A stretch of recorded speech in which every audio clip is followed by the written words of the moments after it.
Pope John the 23rd was born Angelo Roncalli in 1881, fourth in a peasant family of 14 in a small village in Bergamo, Italy. When Roncalli was 19, still too young to be ordained, he received a scholarship to study in Rome. During his first semester, he became friends with another student named Ernesto Buonatti. Buonatti would later assist in Roncalli's first Mass, and the two would remain close friends throughout their lives. Unfortunately, Buonatti was one of the leading modernists in Italy. He was excommunicated 3 times. The third and final time he was personally excommunicated by the Pope. When Roncalli was 24, he became personal secretary to Bishop Radini Tedeschi. Tedeschi, as you will recall, was close friend and confidant of Cardinal Rampolla. Tedeschi was expected to become Secretary of State when Rampolla became Pope, but Rampolla didn't become Pope. Pius X did. And soon after, Rampolla resigned, and Bishop Tedeschi was sent packing by the new Pope to Bergamo. From Bergamo, he would develop his protege Roncalli, who would one day succeed where Rampolla failed. In 1913, the Holy Office put Father Roncalli, now a seminary lecturer, under observation for his unorthodox views and suspected modernism. In 1924, Father Roncalli began to lecture at the Lateran Seminary in Rome, but was abruptly relieved of his duties 3 months later for drawing from the occult philosophies of Rudolf Steiner. You will remember that Steiner was a member of the OTO and a close associate of Helena Blavatsky, founder of the Theosophical Society. Roncalli was kept under close scrutiny by the Holy See, as well as the CIA and the FBI, until his papal election in 1958.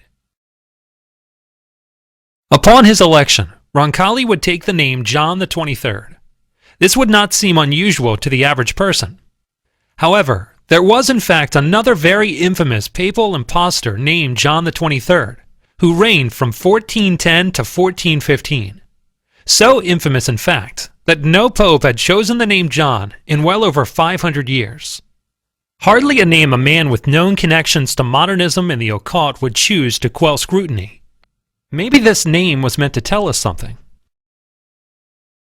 Pope John the 23rd's first act as pope was to make 23 new cardinals, among them his close friend Giovanni Montini, who Pius XII refused to make cardinal for reasons we will discuss later.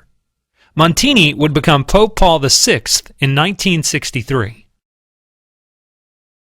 On January 25, 1959, 3 months into his pontificate, John the 23rd announced that he would call an ecumenical council, telling friends he was spontaneously inspired. It would become known as Vatican II, the disastrous effects of which will need to be left for another movie. Let it suffice to quote Cardinal Siri, who called it the greatest mistake in history. During his pontificate, John the 23rd began introducing small, seemingly insignificant changes to the Mass. For instance, adding the name of Saint Joseph to the canon. Changes that, in hindsight, appear to be acclimating the faithful to changes in the liturgy. Changes that would culminate in the complete destruction of the Tridentine Latin Mass in 1969. According to canon law, those who join Freemasonic secret societies lose their membership in the Catholic Church.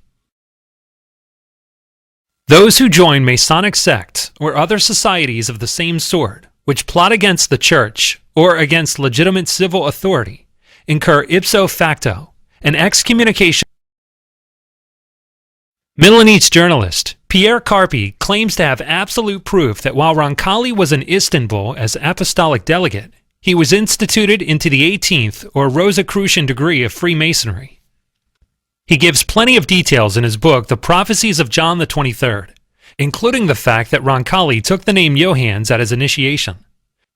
So, when Roncalli took the name John as Pope, was he sending a little message to his Masonic brethren they had captured the papacy?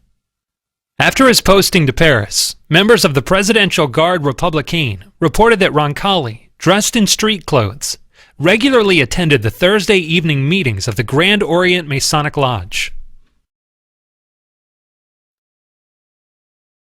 Several high-ranking Freemasons had some interesting things to say about Pope John the 23rd.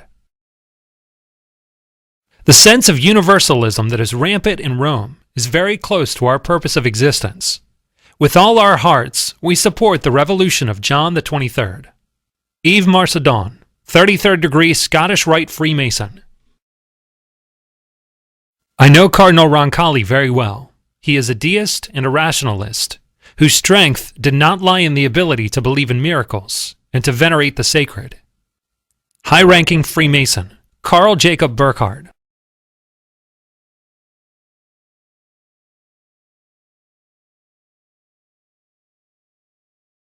To put Pope John the 23rd's actions regarding communism in perspective, it will do well to look at these statistics from the United States House Judiciary Committee.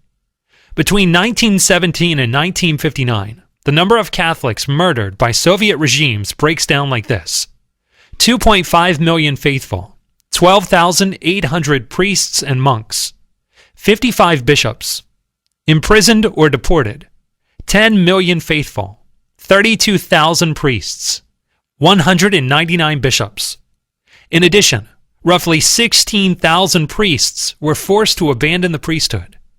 Nearly 32,000 churches and seminaries were closed, and all Catholic organizations were dissolved.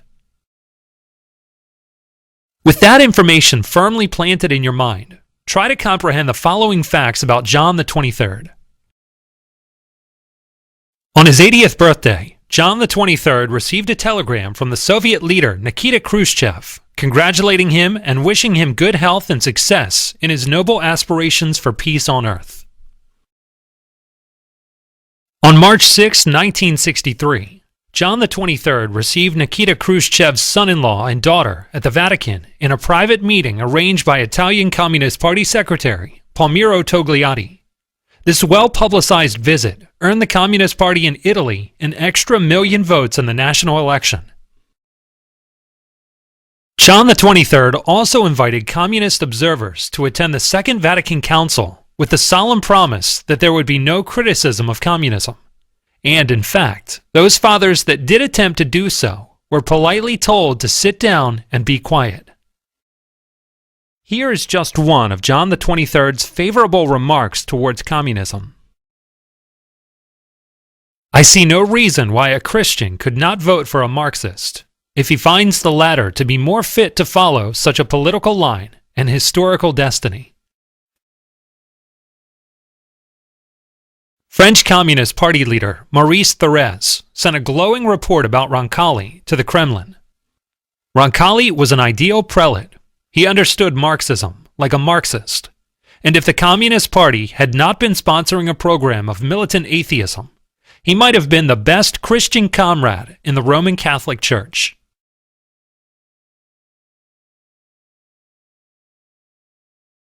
After his death, John the 23rd's body was injected with 10 liters of embalming fluid to neutralize any decay by Gennaro Goglia and his colleagues.